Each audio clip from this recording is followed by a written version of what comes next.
Analisis klaster merupakan suatu teknik analisis multivariat metode independen yang bertujuan untuk mengelompokkan objek-objek ke dalam klaster-klaster. Dasar pengelompokan dari analisis klaster adalah kemiripan karakteristik pada objek-objek tersebut.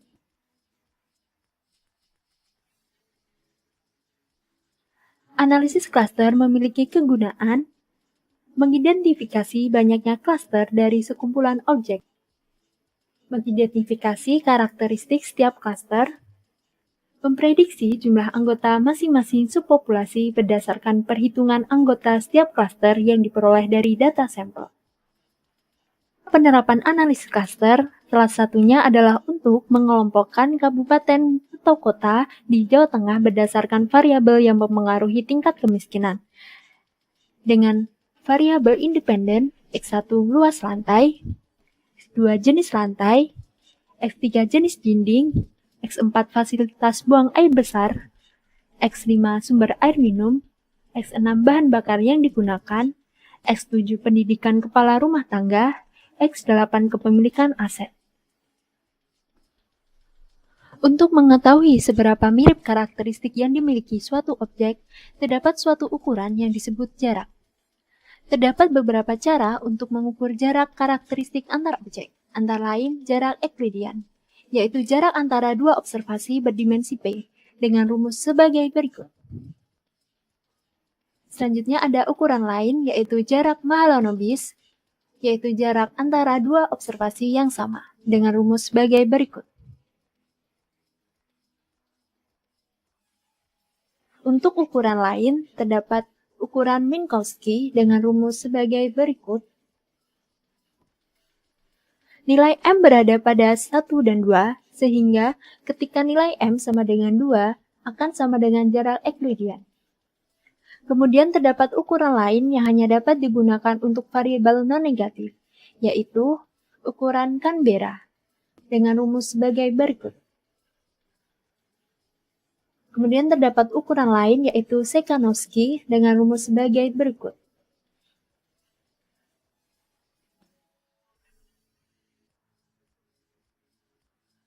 Terdapat asumsi yang harus dipenuhi dalam analisis klaster. Yang pertama adalah data antar observasi harus independen. Yang kedua, sampel diambil secara random. Yang ketiga, data untuk seluruh variabel minimal memiliki skala interval. Dalam pengelompokan analisis klaster, terdapat dua tipe pengelompokan, yaitu tipe hierarki dan tipe non-hierarki. Tipe hierarki memiliki sifat terstruktur, pengelompokan dapat ditelusuri, stabil, banyaknya kelompok belum diketahui, outputnya berupa dendrogram. Sedangkan tipe non-hierarki memiliki sifat tidak terstruktur, menggunakan iterasi, kurang stabil, banyaknya kelompok ditentukan terlebih dahulu, dan outputnya berupa anggota kelompok dan sentroid.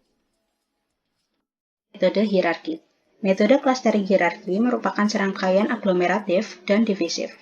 Pada aglomeratif, setiap objek dianggap sebagai suatu gerombol atau klaster, kemudian dikelompokkan dimulai dari objek yang memiliki jarak terdekat, sehingga disebut juga dengan penggabungan. Kemudian divisif, bekerja sebaliknya, dimulai dari suatu grup awal, kemudian dibagi, sehingga antar subgrup memiliki jarak terjauh, sehingga disebut juga dengan pemisahan. Kedua metode dirangkum dan ditampilkan di dendrogram.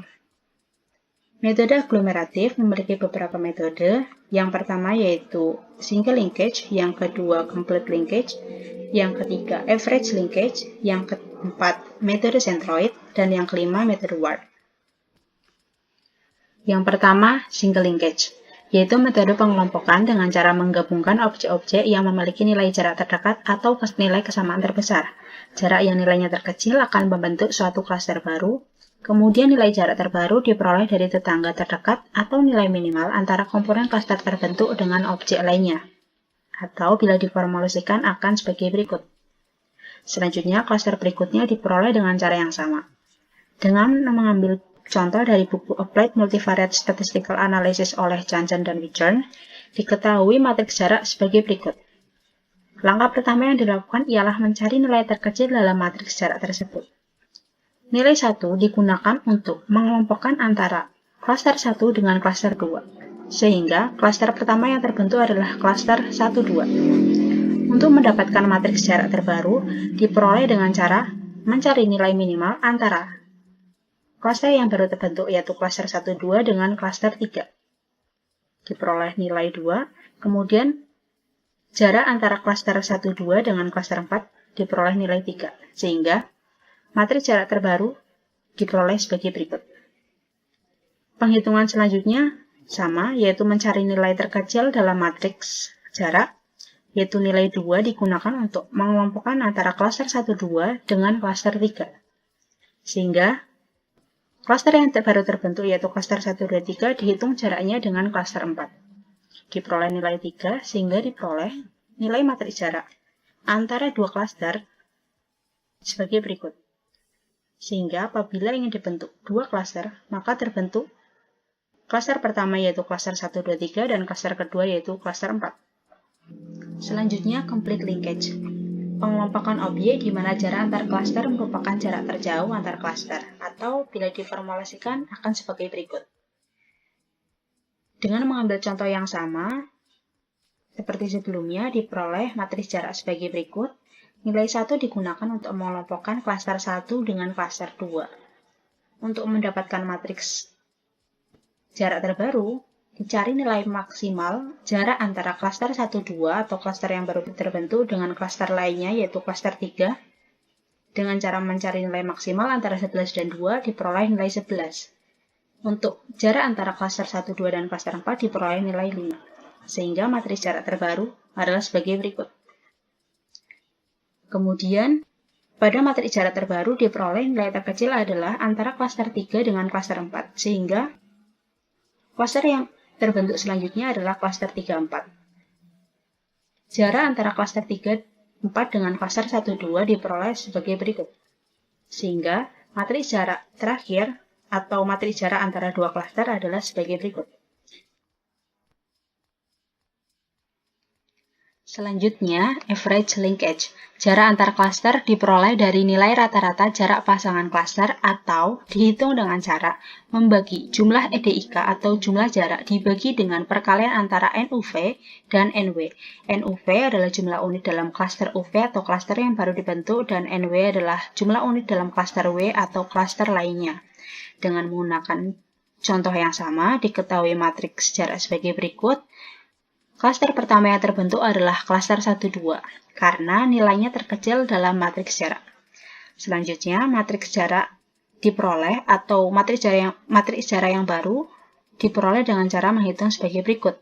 Jarak antara klaster 1-2 dengan klaster 3 diperoleh dengan cara menambahkan D13 ditambah D23 kemudian dibagi dengan perkalian antara jumlah unit dalam klaster 1-2 dikali jumlah unit dalam klaster 3, sehingga diperoleh 6,5. Kemudian penghitungan yang sama dilakukan untuk mengetahui jarak antara klaster 1-2 dengan klaster 4. Sehingga matriks jarak yang terbaru diperoleh sebagai berikut. Kemudian, nilai terkecil 4 digunakan untuk menggabungkan antara klaster 1-2 dengan klaster 4. Sehingga nilai jarak terbaru antara klaster 1-2-4 dengan klaster 3 diperoleh 3,5. Sehingga matriks jarak antara dua klaster adalah sebagai berikut. Apabila ingin dibentuk dua klaster, dengan menggunakan average linkage diperoleh klaster pertama berisi unit 1, 2, 3, kemudian klaster kedua berisi unit 4, dengan jarak demikian.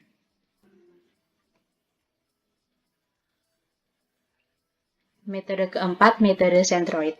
Pengelompokan dengan mempertimbangkan jarak sentroid pada klaster. Jarak antara dua klaster diperoleh dari jarak antara dua sentroid klaster tersebut.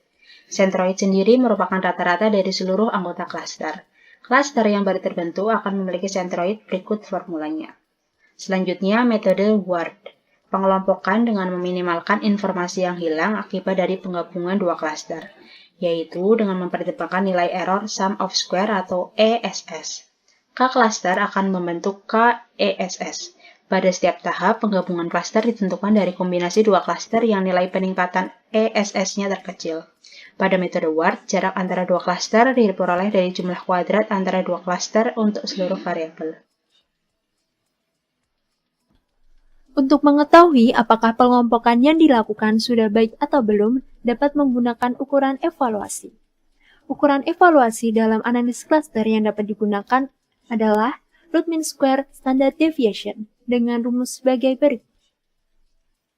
Pengelompokan yang baik ditunjukkan dengan nilai root mean square standard deviation yang kecil. Ukuran evaluasi lainnya adalah R-square dengan rumus sebagai berikut. R-square bernilai 0 sampai 1. Semakin besar R-square, maka semakin baik pengelompokan yang dilakukan. Baik, selanjutnya penerapan analisis cluster hierarki dengan menggunakan bantuan software spreadsheet. Di sini saya menggunakan software WPS spreadsheet dan menggunakan data dari publikasi Indeks Pembangunan Manusia Provinsi Gorontalo tahun 2021 dari 6 kabupaten atau kota dan digunakan 4 variabel seperti berikut. Kemudian langkah pertama yang dilakukan ialah standarisasi data karena seperti yang terlihat bahwa satuan dari masing-masing data berbeda, sehingga standarisasi dilakukan dengan mencari nilai rata-rata, kemudian standar deviasi, kemudian nilai standar diperoleh dengan menggunakan formula standardis. Setelah memperoleh nilai standar, kemudian dihitung matriks jarak dengan formula seperti berikut.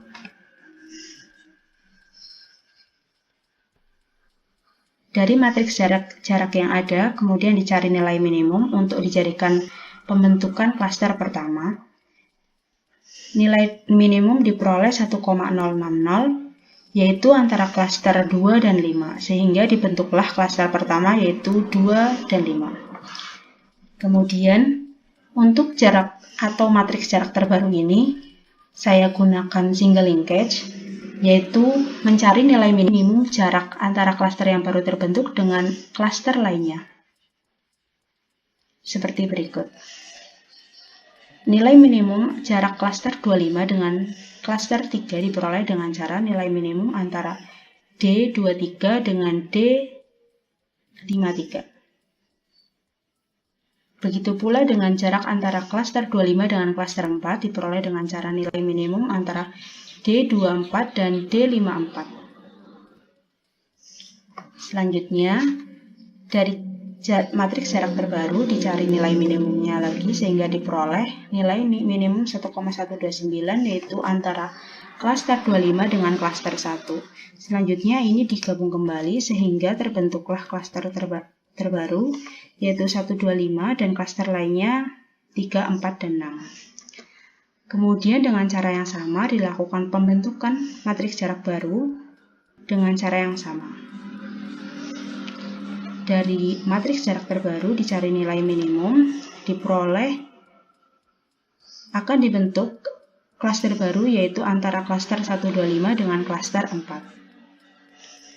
Sehingga pada matriks jarak terbaru terdapat 3 klaster yaitu klaster pertama berisi 1, 2, 4, dan 5 dan klaster kedua berisi 3 dan klaster ketiga berisi 6.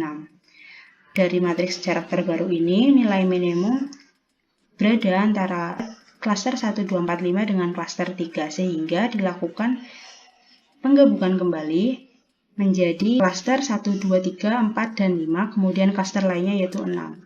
Sehingga dengan menggunakan metode single linkage, bila ingin dibentuk 3 klaster maka demikianlah bentuk klasternya yaitu klaster pertama berisi 4 unit yaitu 1, 2, 4, dan 5, klaster kedua berisi 1 unit yaitu 3, dan klaster ketiga berisi 6.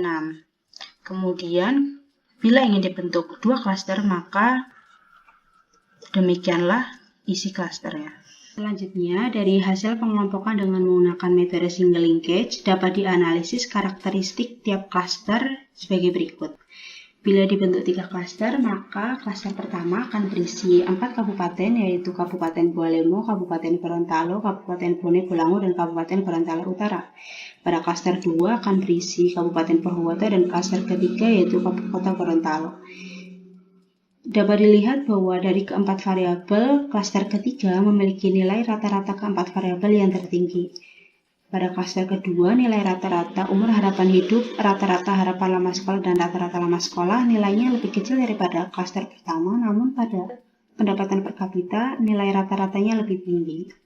Kemudian bila ingin dibentuk dua klaster, maka klaster pertama akan bertambah satu kabupaten, yaitu Kabupaten Pahuwato.